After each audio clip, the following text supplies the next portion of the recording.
kung saan, kahit saan pumunta si Bato de la Rosa, sinusubaybayan, minamanmanan, sinusundan na ho nila yan. Bago niya sabihin na, oh, meron talagang warrant to pare si Bato de la Rosa.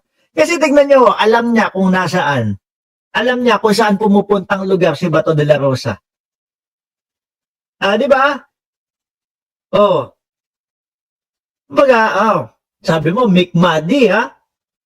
Sabi mo, pusasang ka ni Trillanes, ha? O sige, sabihin ko ganito. Sabi mo, you ready, ha? Sabi din po ng CIDG, ready din po sila na umaresto kay Bato de la Rosa. Mga bossing. Kaya po, yung mga nagsasabi, nako, baka tumakas na yan, baka tuluyan nang mawala sa paningin yan, baka pumunta na sa ibang bansa. Ako, naniniwala po ako na talagang may laging nakabuntot na ho dyan kay Bato de la Rosa para alamin kung saan magtatago, saan pupunta, o kung saan maglalagi ho. Di ba? Sabi ni Tess Parton, naduwag! Yan po yung si yan po si Bato de la Rosa. Lagi po yung ride. Siya po yung nagsabi, come on, Mr. Trillanes, Mick Madi. Gusto mo ikaw magpusa sa akin. Di ba? Sabi ni Ma'am, Neng Gigi, isama dapat si Trillanes kapag ka-inaresto. No, exciting yun. Tingin ko mga bossing, yung sinasabi ni Bato de la Rosa na gusto mo Mr. Trillanes, ikaw pa ang magpusa sa akin, hindi papayagan ho ng kapulisan yan No? Hindi ho papayagan. Pero ang tingin ko, kung sasama ang dating Senador Trillanes, na kunyari, nalaman na kung nasa ng pwesto o lugar ni Bato de la Rosa at pagkatapos mga bossing ay lumabas na din yung talagang warrant of arrest. Pwedeng nasa gilid si dating senador Yung ganun lang no? Tapos, magpipicture lang pong ganun. Gigilid lang. Pipicture si Trillanes. Naku po. Tuwan-tuwa ho talaga siguro. Lalo na yung mga kakamping. Ang tagal pong inilalaban yan. Mga kababayan, si Sentry malamang sumamaya sa pag-aresto. Yung tingin ko pwede. Baka payagan ho. Sa pag-aresto.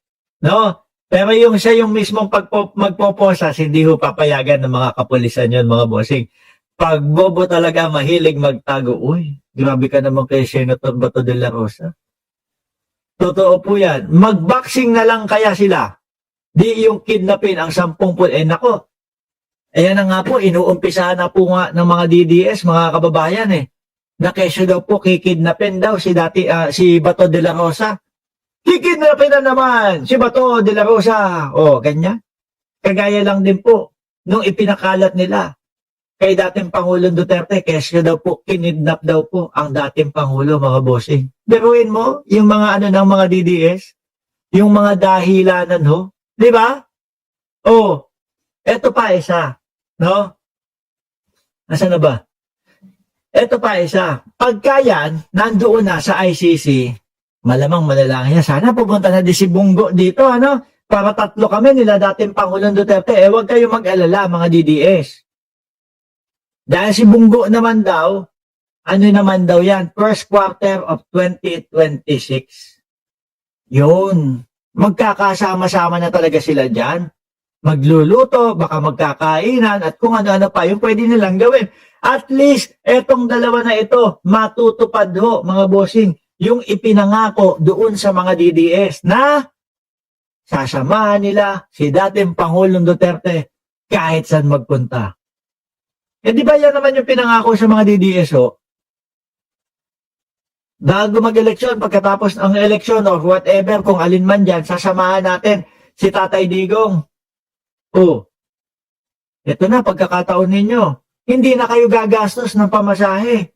Libre na, no? At private jet pa.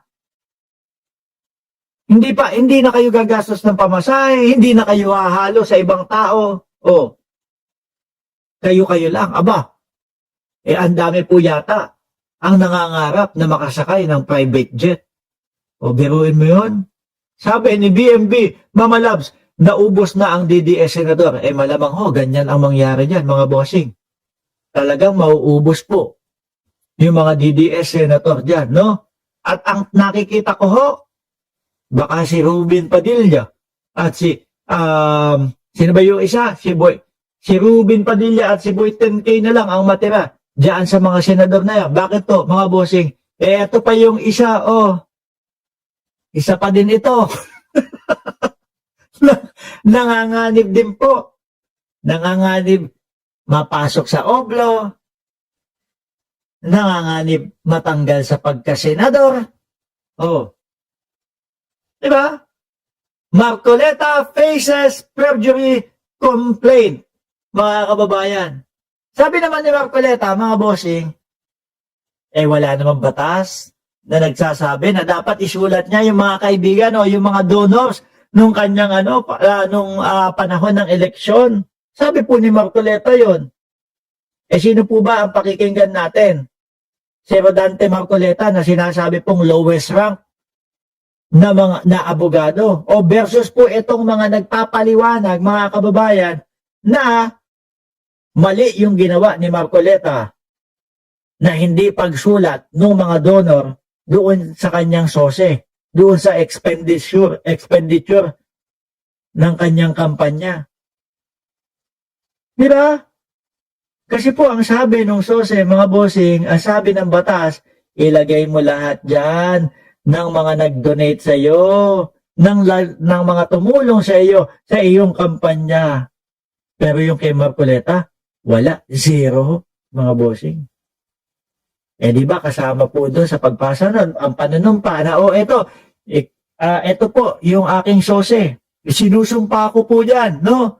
Na ang lahat ng isinulat, itinala ko dito, ay pawang katotohanan lang. Kapag ka po, nagsinungaling ka daw, doon sa pinanumpaan mo, ito, ang posibleng maging kaharapin mo. Perjury.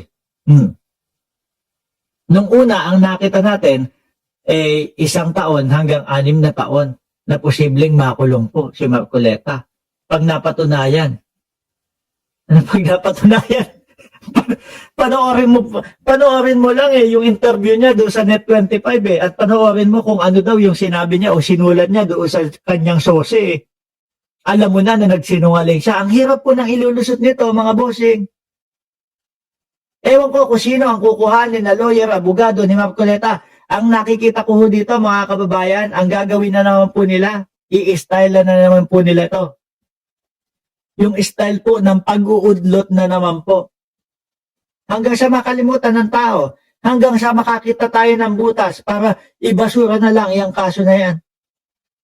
Pero kung yung sasabihin nila, yung magpapaliwanag sila mismo doon sa sinasabing pagsisinungaling ni Marcoleta doon sa kanyang sose, tingin ko hindi ko nila kayang idepensa yan. Sabi ni Lamo Destaff, bakit si Marcoleta lang ba ang may mga donor? No? Bote siya, hindi pera ng bayan ang ginamit. Sandali, huwag tayo lalayo. Huwag tayo lalayo, no? Kayo, yung ano naman, no? Bakit si Marcoleta lang ba may mga donor? Meron, sila Ches Escudero din. May mga donor din sila Ches Escudero.